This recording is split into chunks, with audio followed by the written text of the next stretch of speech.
Tell me if this sounds familiar. You've got a spot, maybe over your elbow, or in the front of your knee, or on the side of your hip, or even down here on the back of your heel or foot, that feels stiff, tight, especially first thing in the morning or after you've sat for a long period of time.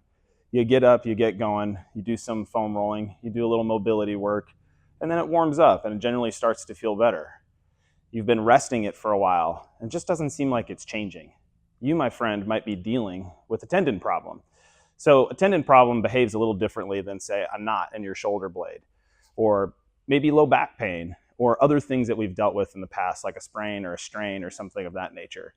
In this series that I call Tendon to the Tendons, we are going to work on identifying whether or not you have a tendon problem potentially, and why this thing is getting stuck, and the number one reason why I see people that know they have tendon problems but just can't progress out of rehab and tell me things that I hear all the time in my office, that I've tried exercises and it just doesn't seem to work.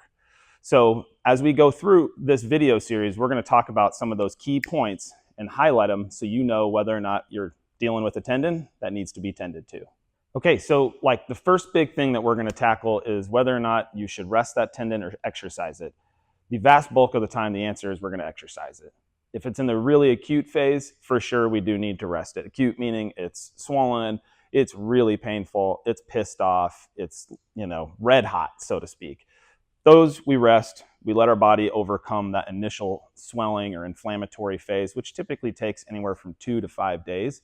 Once that's calmed down, then the next step is for sure starting to load that tendon and gauging its tolerance to load. In the beginning, it's isometric exercises. Isometrics are a contraction without movement.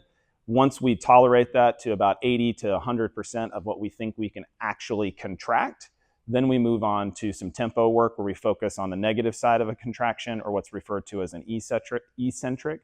From there, we move off that to heavy, slow resistance training, where we're going to focus on both the eccentric and concentric side of the contraction. And last but not least, the most common reason why people fail an exercise-based approach is because they're not progressing their exercise or rehab along the way. People tend to think rehab is something that is separate from strength training. Really, rehab is just regressed strength training. And when you do a rehabilitative approach, you're moving towards strength training, and a good program should infuse the two together. So a common report that I get from people that, let's say, struggling with tennis elbow for a long time is, man, I've been doing my exercises and I'm just not getting better. Well, when I ask them about it, usually they're doing the same amount of tension or load and volume, meaning sets and reps, that they started at the very beginning. And if you went to a gym and your personal trainer started you out on a 100-pound bench press, and 6 months later you're still doing a 100-pound bench press for 3 sets of 10, you'd fire that trainer. The same thing should happen with your rehab approach. As you progress and as your body adapts and gets stronger, you have to push it. If you're not pushing it, then it won't adapt because it has no reason to. So that is the first thing that we remedy when I have someone come in that has had a cranky tendon for a long time and reports to me that, man, I'm just struggling and rehab does not work. So big takeaways. If it warms up, if it's cranky and stiff, and then it gets better with a little bit of movement, you might have a tendon problem.